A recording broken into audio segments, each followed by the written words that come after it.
बिस्मिल्लाहिर्रहमानिर्रहीम। मेरी शादी को 10 साल हो गए थे, लेकिन मेरी औलाद नहीं थी।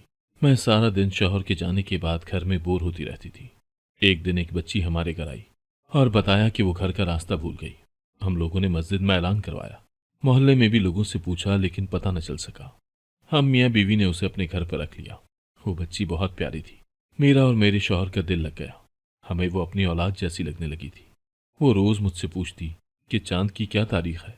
मैं उसे बता देती। लेकिन एक दिन चांद की 14 तारीख थी। मैं उसे कमरे में देखने आई तो उस बच्ची की जगह। मेरा नाम खुशबख्त है। मैं अपने घर की सबसे लाडली लड़की हूँ। वैसे मैं इकलौती तो नहीं हूँ, लेकिन सबसे छोटी हूँ, इसीलिए लाडली हूँ। मेरी 2 बड़ी बहनें और 2 बड़े भाई भी हैं। वो सभी शादीशुदा हैं। मेरे दोनों भाई अपनी नौकरियों की वजह से दूसरे मुल्कों में रहते हैं और मेरी बहनें इसी शहर में हैं, लेकिन वो भी अपने अपने घरों में रहती हैं। घर में सिर्फ हम 3 अफराद, यानी मैं और अब्बा अम्मा है। अकेली होने की वजह से मैं अक्सर अपनी बहनों के और भाइयों के बच्चों को अपने पास रखने के लिए कहती हूँ। वो भी मेरे साथ बहुत खुश होते हैं, क्योंकि मेरी तबीयत में अभी तक बचपना है और बच्चों के साथ ही खेलना कूदना मुझे पसंद था। छुट्टियों में तो हमारे घर की रौनक देखने लायक होती है, जब भाई और बहनें अपने बच्चों के साथ यहाँ रहने आते हैं। अब की बार भी मुझे छुट्टियों का बेसब्री से इंतजार था, क्योंकि काफी वक्त से कोई भी हमारे घर रहने नहीं आया था और मैं अकेली रह रहकर बोर हो गई थी। कम अफराद होने की वजह से घर में ज्यादा काम भी नहीं था। खाना पीना जो भी होता अम्मी खुद ही कर लेती थी। जल्द ही इंतजार के दिन खत्म हुए और खैर से एक के बाद एक मेरे सभी बहन भाई आ गए। इस दफा अब्बा की तबीयत थोड़ी खराब होने की वजह से हमारी मस्तियां कम ही हुई थी, क्योंकि डॉक्टर्स ने उन्हें शोर शराबे से दूर रहने को कहा था। इसी वजह से मेरे भाइयों ने बच्चों के खेलकूद पर मुकम्मल पाबंदी लगाई हुई थी। मुझे भी अब्बा के आराम का एहसास था, इसीलिए तमाम बच्चों को एक कमरे में ले जाती और वहां हम सब लूडो या कोई और बोर्ड गेम खेलते रहते। मेरे अब्बा वैसे तो माशाल्लाह सेहतमंद थे, लेकिन इस दफा न जाने क्यों उनकी तबीयत खराब हुई थी। मेरे भाई चाहते थे कि अब अम्मा और अब्बा को भी अपने साथ ले जाएं, क्योंकि अब्बा की उम्र ज्यादा हो चुकी थी और वो अब्बा को अकेले छोड़ना नहीं चाहते थे। भाइयों ने अम्मा और अब्बा को ले जाना चाहा तो सबको पहले मेरी शादी करने का ख्याल आया। मेरी उम्र 20 साल हो चुकी थी, लेकिन मुझे इस बात का एहसास तक नहीं था कि मैं बड़ी हो चुकी हूँ और मेरी भी शादी होगी। जैसे कि मेरी बड़ी बहनों ने काफी ऐसे घर देख रखे थे जो उन्हें मेरे लिए मुनासिब लगते थे। सब ने आपस में मशवरा करने के बाद बात चलाई तो मेरी मर्जी पूछने पर इत्तेफाक हुआ। एक दिन मैं छत पर बच्चों के साथ लिटो खेल रही थी तो मेरी बड़ी आपी मुझे बुलाने आई और कहा कि अम्मा ने मुझे नीचे बुलाया है। अम्मा क्योंकि वैसे भी मुझे छोटे छोटे कामों के लिए आवाज देती रहती थी, इसीलिए मैं भागती हुई अम्मा के पास पहुंची, जहां पर अब्बा, मेरे बड़े भाई और भाभियां भी बैठे थे। मैं वहां पहुंची तो अम्मा ने मुझे बैठने के लिए कहा। वहां मैं जैसे ही बैठी तो मेरी भाभी ने कुछ तस्वीरें दिखाते हुए कहा कि खुशी, हम सब तुम्हारे लिए लड़का देख रहे थे तो सोचा कि तुम्हारी ही मर्जी जान ले। इनमें से जो भी तुम पसंद करोगी, हम सबका फैसला भी वही होगा और घर, खानदान और फ्यूचर की फिक्र करने की कोई जरूरत नहीं है। ये सभी लड़के जो हमने चुने हैं अच्छे खाते पीते घरों के हैं और अगर चाहो तो बाद में उसे मिल भी सकती हो। मैं जो ज़हनी तौर पर इन सब बातों के लिए बिल्कुल भी तैयार न थी। भला कैसे एक तस्वीर देखकर अपने लिए जीवन साथी का फैसला कर सकती थी। इसीलिए मैंने कह दिया कि जो आप सब बड़ों का फैसला होगा वही मेरा फैसला है। पर अभी तक भी मुझे यह अंदाजा नहीं था कि ये लोग मेरी शादी करने वाले हैं।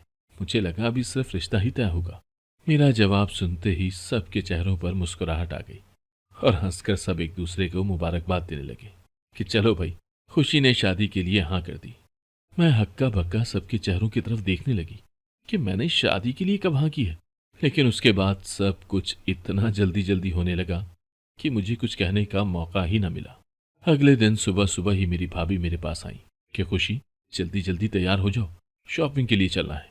शॉपिंग पर जाना वैसे तो मुझे बहुत पसंद था, लेकिन मुझे अंदाजा ही नहीं हो रहा था कि ये किस चीज की शॉपिंग है। मैंने बस अलमारी से चादर निकाली और उनके साथ जाने के लिए तैयार हो गई। मेरी दोनों बहनें पहले से गाड़ी में बैठी थीं और भाभी और मैं जैसे ही गाड़ी में बैठी तो सभी शॉपिंग के लिए रवाना हो गए। वहां पहुंचकर मेरी बहनों ने मेरे लिए तरह तरह के सजे धजे जोड़े, उनकी मैचिंग के जूते, ज्वेलरी, मेकअप और न जाने क्या क्या खरीदा। अब तो मैं ये सब देखकर खौफजदा हो गई थी कि शायद ये लोग बस मुझे जल्दी से ये सब कुछ पहनाकर भेजना ही चाहते हैं। घर पहुंचने तक दोपहर हो चुकी थी और हम सबका थकान से चूर चूर बुरा हाल हो गया था। घर पर अम्मी के साथ एक भाभी भी मौजूद थी। दोनों ने मिलकर अच्छा सा लंच बनाया था। हम सब ने फ्रेश होकर लंच किया और मैं अपने कमरे में चली गई। थकान की वजह से बेड पर आते ही मुझे नींद आ गई। वक्त का पता ही न चला जब मगरिब के वक्त अम्मी मेरे कमरे में आई और मेरे पास बेड पर बैठकर मेरे बालों में हाथ फेरते हुए मुझे जगाने लगी। अम्मी को पास देखकर मैं फौरन ही उठकर बैठ गई और उनके गले में बाहें डालकर कहने लगी, अम्मी, मुझे अभी शादी नहीं करनी। अम्मी ने मेरा माथा चूमते हुए समझाया कि बेटा, अगर तुम 10 साल बाद भी शादी करना चाहोगी ना, तो माँ बाप का घर छोड़ना उतना ही मुश्किल लगेगा जितना आज लग रहा है। पास रखे जोड़े की तरफ अम्मी ने इशारा करते हुए कहा, ये पहनकर तैयार हो जाओ, वो लोग आज रात डिनर पर आ रहे हैं, साथ ही रिश्ता भी पक्का करेंगे। मैं तो चौंक गई, मुझे किसी ने बताया क्यों नहीं? मैं अम्मी की तरफ हैरानी से देखने लगी तो उन्होंने कहा, तुम काफी थक चुकी थी, सो रही थी, इसीलिए किसी ने तुम्हें जगाना मुनासिब नहीं समझा। मैं बस खामोश होकर रह गई। अम्मी कमरे से बाहर चली गई और मैं काफी देर बेड पर यह सोचकर उदास बैठी रही कि मुझे शादी करके ये घर छोड़ना होगा। अम्मी और अब्बू की फिक्र हो रही थी कि उनका कल कोई मेरी तरह ख्याल रखेगा कि नहीं। फिर सब बच्चों और भाई बहनों के लिए मुख्तलिफ ख्यालात मेरे दिल में आते रहे और आंखों से आंसुओं की बारिश चलती रही। वहीं बैठे बैठे तकरीबन आधा घंटा गुजर गया तो आपी भी चिल्लाते हुए मेरे कमरे में दाखिल हुई। खुशी, ये क्या, अब तक तुमने चेंज नहीं किया? उन्होंने सूट उठाकर मेरे हाथ में थमाते हुए मुझे वॉशरूम की तरफ भेजा। अजीब बात थी, मेरी शादी होने वाली थी और मैंने दूल्हे से लेकर कपड़ों तक एक भी चीज खुद पसंद नहीं की थी।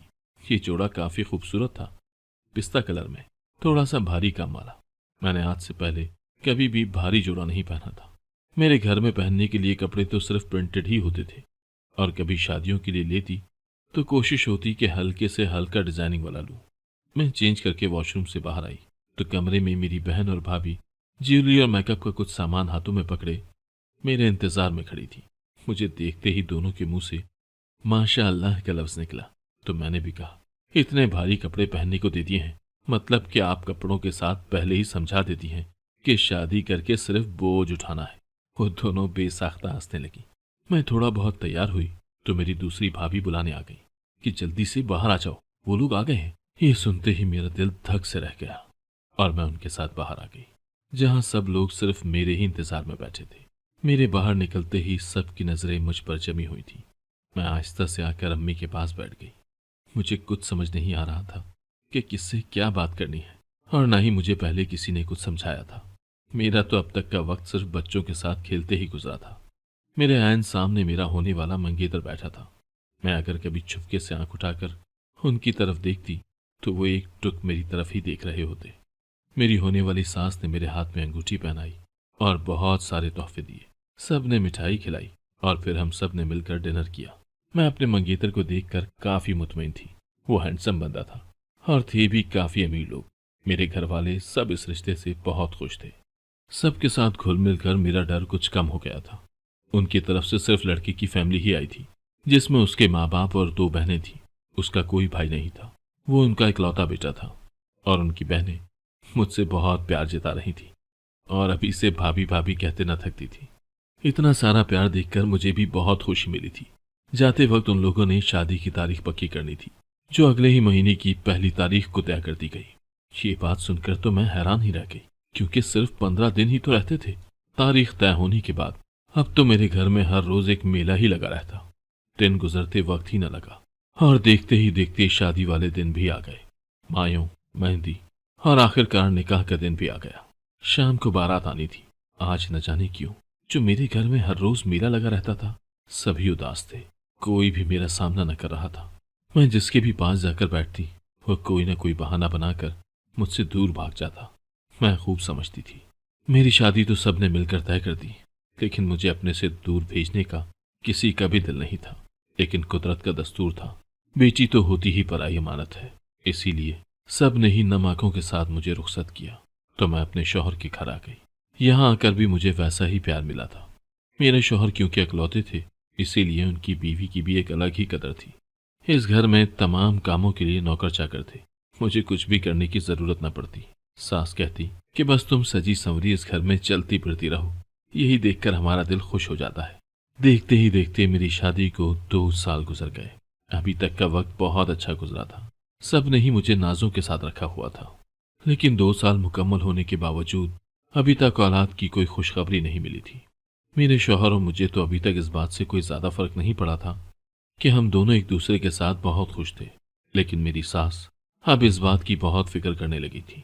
कोई ऐसा दिन खाली ना जाता जब वो मेरे शौहर को किसी डॉक्टर के पास ले जाने का ना कहती। आखिरकार उनके बेहद कहने के बाद हमने डॉक्टर के पास जाने का फैसला कर लिया। डॉक्टर के पास पहुंचे तो उसने मामूली चेकअप करके हम दोनों को ही टेस्ट लिख कर दे दिए। तकरीबन कोई 1 हफ्ते के बाद हम उन सारे टेस्ट की रिपोर्ट्स लेकर फिर से डॉक्टर के पास पहुंचे। डॉक्टर ने रिपोर्ट चेक की तो उसने हम दोनों को ही कुछ दवाइयां दी और बताया कि मुझे कुछ ज़्यादा ही तवील वक्त इलाज की ज़रूरत है। उनकी बात सुनकर मैं बहुत ज़्यादा परेशान हो गई थी, लेकिन मेरे शौहर ने हिम्मत बंधाई कि जिस वक्त अल्लाह ने मेरे नसीब में औलाद लिखी है उसी वक्त होगी, परेशान होने की ज़रूरत नहीं और हम इलाज भी करवाते रहेंगे। मुझे फिक्र थी कि अगर मेरी सास को इस बात का पता चला तो वो न जाने क्या कहेंगी, क्योंकि उनको अपने पोते पोतियां देखने का बहुत ही शौक था।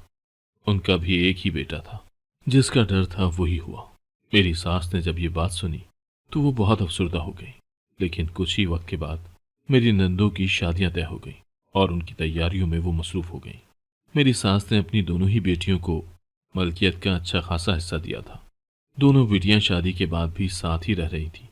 शादियों से फारिग हुए तो मेरे शौहर का एक दूसरे शहर में ट्रांसफर हो गया और वो मेरे साथ ही वहां शिफ्ट हो गए। शौहर ऑफिस चले जाते तो मैं घर में बहुत अकेली रह जाती।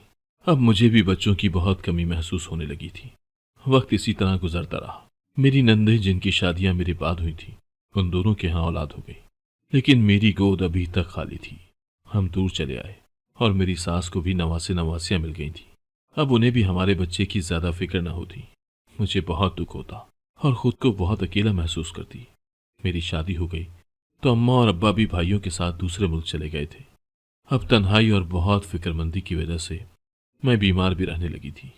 यहाँ आई थी तो घर का सारा काम खुद ही करती कि इस तरह अच्छा खासा वक्त निकल जाएगा। लेकिन जब तबीयत खराब हुई तो मेरे शौहर एक मासी को ले आए और घर के कामों की तमाम जिम्मेदारियां उसे दे दी। अब मैं ज्यादा वक्त आराम ही करती। मेरी मासी बहुत अच्छी थी। काम के बाद वो कुछ देर के लिए मेरे पांव दबाती और बहुत सारी बातें करती रहती। वो अपने दुख सुनाती तो मेरा भी वक्त गुजरता रहता। शौहर काम के सिलसिले में बाहर होते और रात को घर आते। मेरी जिंदगी में सब कुछ होने के बावजूद ऐसा लगता था कि मेरे पास कुछ भी नहीं है। मेरी इतनी उदासी को देखकर शौहर ने कुछ दिनों की छुट्टी ले ली और हम ससुराल रहने चले आए। यहाँ पहुंचे तो इस दफा मेरी सास के तेवर ही बदले हुए थे। वो अपने नवासों के साथ ही मसरूफ रहती। मुझे कोई न पूछता। सास और नंदे मुझसे दूर दूर ही रहती। जब भी उन लोगों का मौका मिलता तो मेरे शौहर के साथ अकेले में बातें करते। यहाँ आकर तो मैं मजीद डिप्रेशन में चली गई थी। मैं सास को पोती की खुशी न दे सकी तो मैं उन सब के लिए बिल्कुल ही बेमकसद हो गई थी। हर वक्त बस मैं अपने कमरे में रोती रहती। मेरे लिए मजीद वक्त यहाँ रुकना मुश्किल हो गया था। इसीलिए मैंने शौहर से कहा कि अब वापस चलते हैं, लेकिन मेरी सास ने साफ इनकार कर दिया कि मैं अपने बेटे को मजीद बे औलाद नहीं देख सकती। अब मैं उसकी दूसरी शादी करवा दूंगी। मेरे सर पर तो जैसे आसमान टूट पड़ा। शुक्र इस बात का था कि मेरे शौहर की तमाम हमदर्दी मेरे साथ थी। वो मुझसे बेहद मोहब्बत करते थे, इसीलिए अभी अपनी अम्मा को रिश्ता देखने से इनकार कर दिया और कुछ वक्त मजीद इंतजार का बहाना बनाकर मुझे वापस अपने घर लेकर आ गए। लेकिन मेरे दिमाग में तो दिन रात सास के बोले हुए अल्फाज ही खटकते रहते। ये खौफ मुझे रातों में भी सोने न देता कि अगर सच में ही मेरी सास ने मेरे शौहर की शादी करवा दी तो मैं कहाँ जाऊंगी, क्योंकि मैं अपने शौहर को जिंदगी भर के लिए तो क्या, एक दिन और एक पल के लिए भी किसी और के साथ नहीं देख सकती थी। मेरे शौहर मेरे साथ थे और हमारी शादी को 10 साल का लंबा अरसा गुजर चुका था। अब तो मैं भी बिल्कुल मायूस हो चुकी थी। शौहर की इतनी ज्यादा कमाई और मलकियत बिना औलाद के सब फजूल लगता था। एक दिन मेरी काम वाली मासी जब आई तो उसके साथ एक प्यारी सी बच्ची थी। उसने बताया कि ये दरवाजे के बाहर खड़ी रो रही थी। मैंने उसको प्यार किया और बहुत पूछा कि कौन हो और कहाँ से आई हो, पर वो यही कहती कि मैं अपने घर का रास्ता भूल गई हूँ। उस वक्त मेरे शौहर भी घर में नहीं थे। मैंने मासी को इधर उधर देखने का कहा कि शायद कोई पता लग जाए कि किसकी बच्ची है, मगर कुछ पता न चला। तो मैंने अपने शौहर को फोन किया और उन्हें जल्दी घर आने का कहा। वो आ गए तो हमने सारे मोहल्ले में बच्ची साथ लेकर एक एक घर में पूछा, लेकिन वो बच्ची इस मोहल्ले में से किसी की भी नहीं थी।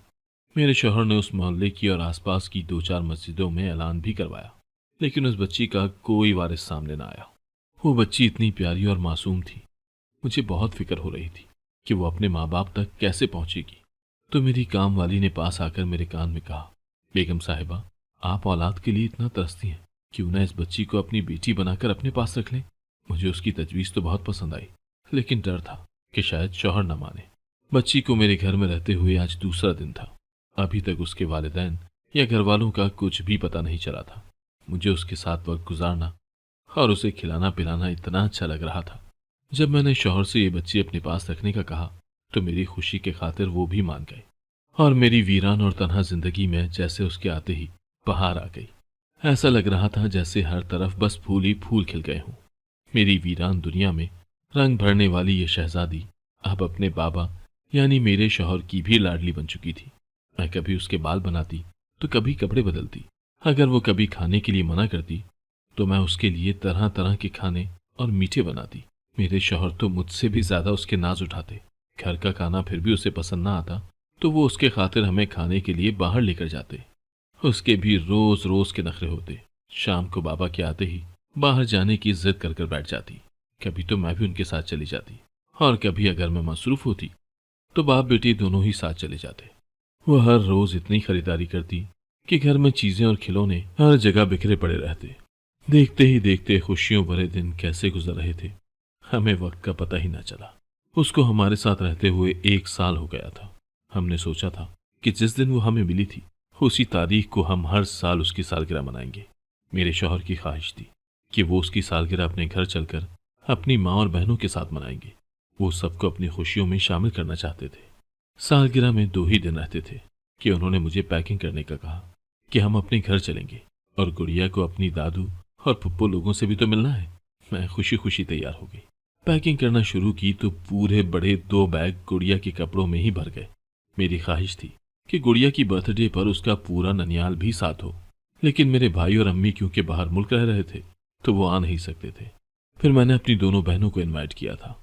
हम अपने घर के लिए रवाना हुए तो सारा रास्ता गुड़िया की बातें खत्म होने का नाम ही नहीं लेती। वो इतना ज्यादा बोलती थी। अपनी इसी आदत की वजह से उसने हमारे दिल जीत लिए थे। वहां पहुंचे तो मेरे शौहर अपनी बेटी को सबके साथ मिलवाकर बहुत खुश हो गए, लेकिन सभी के चेहरे देखकर मुझे अंदाजा हो गया था कि हमारी बच्ची को देखकर किसी का भी दिल खुश नहीं हुआ, क्योंकि मेरी सास की तो पहले से ही ख्वाहिश थी कि वो अपने बेटे की दूसरी शादी करवा दें। बस मेरे शौहर ही थे जो मेरी मोहब्बत में उनकी ये बात नहीं मान रहे थे। वैसे तो गुड़िया यहाँ पर मेरी नंदों के बच्चों के साथ मिलकर बहुत खुश थी। सारा ही दिन सबके साथ खेलती रहती थी, लेकिन उसकी दादी यहाँ उसको किसी भी चीज को हाथ न लगाने देती और बात बात पर कहती, हमारे घर की किसी चीज को हाथ मत लगाओ। मुझे ये देखकर बहुत दुख होता कि उन्होंने हमारी खुशी के खातिर भी हमारी बेटी को नहीं अपनाया था। वो सब उसे पराया ही समझ रहे थे। हमने माँ बाप का प्यार तो उसे बखूबी दिया था, लेकिन बाकी रिश्तों का प्यार दिलवाना शायद हमारे बस में नहीं था। अभी हम वहां 2 दिन ही रहे थे कि मेरी सास ने बातों बातों में चिताना शुरू कर दिया और गुड़िया को पराई बच्ची पुकारना शुरू किया।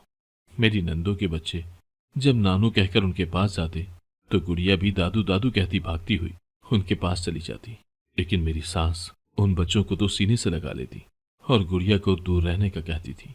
गुड़िया रोती सी सूरत बनाकर मेरे पास आ जाती और पूछती, अम्मी दादू मेरे साथ ऐसा क्यों करती हैं? मैं मजबूर थी। उसके छोटे से जहन में ये बात नहीं डाल सकती थी कि तुम इनकी कुछ नहीं लगती। बस मैं उसे इतना ही बता देती कि हम लोग उनसे अलग रहते हैं ना, इसीलिए वो हमसे ज्यादा प्यार नहीं करती और पुप्पो लोगों के बच्चे उनके पास रहते हैं, इसीलिए वो उनसे ज्यादा प्यार करती हैं। मैं गुड़िया को जल्दी अपने घर वापस चलने का कहकर तसल्ली देती।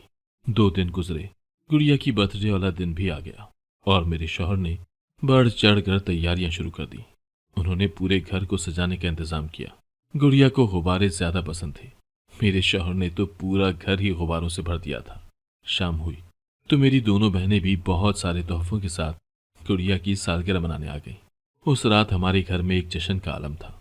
ना चाहते हुए, बेदिली से ही सही, लेकिन गुड़िया के लिए उसकी दादी और दोनों फुप्पो भी तोहफा लाई थी। ऐसी शानदार सालगिरह आज तक शायद हमारे घर में किसी की नहीं हुई थी। मेरे शौहर ने तमाम रिश्तेदारों को भी गुड़िया की सालगिरह में मदऊ किया था, ताकि वो सभी को बता सके कि आज से गुड़िया हमारी अपनी बेटी है।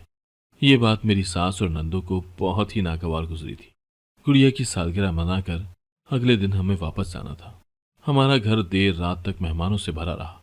आहिस्ता आहिस्ता लोग जाने लगे और तकरीबन कोई 2 बजे तक तमाम मेहमान जा चुके थे। गुड़िया भी कब की सो गई थी। जब मेरी सास हमारे कमरे में आई और मेरे शौहर से मुखातिब होकर बोली, अगर ये बच्ची तुमने अपनी बीवी की खुशी की खातिर पाली है तो हमें कोई मसला नहीं, लेकिन इस गलतफहमी में कभी मत रहना कि मैं तुम्हें सारी जिंदगी इस बच्ची के आसरे पर गुजारने दूंगी। मैं तुम्हारी दूसरी शादी जरूर करवाऊंगी और इस बच्ची को कभी भी अपनी खानदानी मिल्कियत में से हिस्सेदार नहीं बनाऊंगी। ये अल्फाज मेरे ऊपर एक तूफान की तरह गुजरे थे। मेरी आंखों से मुसलसल आंसू जारी थे। मैं सिर्फ अपने शौहर की तरफ देखे जा रही थी, जो अभी तक खामोश थे और अपनी मां को कोई जवाब न दे सके थे। उनकी इस खामोशी से मेरा तो दिल चूब रहा था। न जाने वो क्या फैसला करने वाले थे। मां के जाने के बाद भी उन्होंने कुछ बात न की और एक तरफ मुंह करके सो गए। मैं सारी रात रोती और ये सोचती रही कि अगर सास ने मेरे शौहर की शादी करवा दी तो मेरी बच्ची और मैं बेआसरा हो जाएंगे। अगली सुबह हम जैसे ही जागे, शौहर ने मुझे सामान बांधने को कहा और हम वापस अपने शहर वाले घर पहुंच गए, जहां मेरे शौहर ड्यूटी करते थे। वो आते ही ऑफिस चले गए और मैं उनकी खामोशी की वजह से बहुत परेशान हो गई थी। न जाने वो क्या फैसला करने वाले थे, क्योंकि अभी तक वो अपनी मां को भी कोई जवाब नहीं देकर आए थे। सुबह से दोपहर हो गई। इसी परेशानी में मुझसे कोई काम नहीं हो रहा था। आज दोपहर का खाना भी मासी ने अकेले बनाया था और गुड़िया को खाना भी उसी ने खिलाया था। एक बात बहुत अजीब थी। गुड़िया जब से मेरे पास आई थी, हर रोज मुझसे पूछती कि आज चांद की कौन सी तारीख है। मुझे बहुत हैरानी होती कि इतनी छोटी बच्ची को भला चांद की तारीख से क्या लेना देना। शाम को मेरे शौहर वापस आए तो उनके हाथ में कुछ कागजात थे। मेरी नजर कागजात पर पड़ी तो वो मुझे कोई सरकारी कागजात लगे, जिन्हें देखकर मेरा दिल दहल गया। पता नहीं मेरे शौहर ये कागजात क्यों साथ लाए थे। एक पल के लिए तो मुझे ऐसा लगा कि शायद वो मुझे छोड़ने वाले हैं, लेकिन उन्होंने जो बताया वो सुनकर मेरा दिल इतना खुश हुआ और मुझे अपने शौहर की मोहब्बत पर नाज होने लगा। उन्होंने बताया कि मेरी अम्मी ने खानदानी मलकियत में से गुड़िया को कुछ भी हिस्सा देने से मना किया था, इसीलिए मेरे पास जाती जो भी कुछ है उसमें से इतना कुछ गुड़िया के नाम किया है कि इसका मुस्तकबिल महफूज हो जाए, चाहे फिर वो हमारे पास हो या हमसे दूर हो। मेरे शौहर ने कुछ हिस्सा गुड़िया के और बाकी सब मेरे नाम कर दिया था। न जाने उनको किस बात का खदशा था, क्योंकि मेरे लिए तो उनकी मोहब्बत ही काफी थी। आज चांद की 14 तारीख थी और गुड़िया सुबह से 3 बार मुझसे चांद की तारीख पूछ चुकी थी। पता नहीं क्यों गुड़िया को हर महीने ही चांद की 14 तारीख आने का बहुत ज्यादा इंतजार रहता था। बहुत देर से गुड़िया अपने कमरे में मौजूद थी। मुझे उसकी फिक्र होने लगी। मैं उसे कमरे में देखने चली गई तो ये देखकर मेरे पैरों तले से जमीन निकल गई कि उस जगह तो हमारी काम वाली मासी बैठी थी और गुड़िया उसकी गोद में थी। गुड़िया उसके साथ बहुत खुश नजर आ रही थी। ये बात मेरे दिल में बहुत खटकी कि आखिर हमारी मासी गुड़िया के पास क्या कर रही है, क्योंकि उसको लेकर भी वही आई थी। देखते ही देखते गुड़िया उसकी गोद में सो गई और मासी आराम से उसे बेड पर लिटाकर चुपके से जाने लगी तो उसकी नजर मुझ पर पड़ी। मैं उसे चुपचाप खड़ी काफी देर से देख रही थी और फिर मैंने मासी को रोक लिया और पूछा कि गुड़िया के साथ तुम्हारा क्या ताल्लुक है। पहले तो वो कुछ बताने के लिए तैयार नहीं हुई, लेकिन काफी कोशिश के बावजूद भी वो मुझसे जान न छुड़ा सकी। तब उसने बताया, हमारा एक ही बेटा है और गुड़िया उसकी लाडली बेटी थी। बहुत ज्यादा गरीबी के बावजूद हम गुड़िया के सारे नाज उठाते। मैं घरों में काम करती और मेरा बेटा मजदूरी करता। घर में 2 वक्त की रोटी मिल जाती तो हम शुक्र कर लेते। जब मेरी बहू एक बार फिर से उम्मीद से हुई तो वो दोनों बहुत खुश थे और अपने बेटे की उम्मीद लगाए हुए थे। गुर्बत के बावजूद मेरा बेटा बीवी को हर महीने डॉक्टर के पास चेकअप के लिए ले जाता था। पर बदकिस्मती से एक दिन वो लोग जिस रक्शे में बैठकर डॉक्टर के पास जा रहे थे, उस रक्शे की एक बहुत बड़े ट्रैक्टर के साथ टक्कर हो गई और ड्राइवर समेत मेरा बेटा और बहू दोनों इस दुनिया से चले गए। मैं वैसे भी बहुत बुरी हो चुकी हूँ और घरों में काम करती हूँ, तब 2 वक्त की रोटी कमा सकती हूँ। गुड़िया घर में अकेली होती तो मैं कोई काम काज भी नहीं कर सकती थी और मेरे बाद गुड़िया का इस दुनिया में कोई भी ना होता। इस बात की फिक्र भी मुझे बहुत थी। आपको औलाद की बहुत ख्वाहिश थी और गुड़िया के पास माँ बाप नहीं थे, इसीलिए मैंने सोचा कि गुड़िया को आप लोगों के हवाले कर दूंगी तो इसका भी मुस्तकबिल महफूज हो जाएगा और आपको भी औलाद की खुशी मिल जाएगी। मैं हर महीने चांद की 14 तारीख को गुड़िया को एक कहानी सुनाने के बहाने कुछ वक्त इसे प्यार कर लेती हूँ। आखिर वो मेरा खून है, दिल बेचैन हो जाता है उससे मिलने के लिए, पर वो एक कमजात मासी का खून है, ये सोचकर आपके प्यार में कोई कमी ना आ जाए, इसीलिए मैं आपसे छुपती हूँ। मासी की बातें सुनकर मेरी आंखों में आंसू आ गए थे, लेकिन मैंने उसे तसल्ली दी कि गुड़िया के लिए मेरी मोहब्बत अब जिंदगी भर कम नहीं होगी। नाजरीन, अगर आपको हमारी आज की ये कहानी पसंद आई तो इसे अपने दोस्तों के साथ शेयर करना मत भूलिएगा। और अगर आप हमारे चैनल पर नए हैं और अभी तक आपने हमारा चैनल सब्सक्राइब नहीं किया, तो सबसे पहले हमारे चैनल को सब्सक्राइब जरूर करें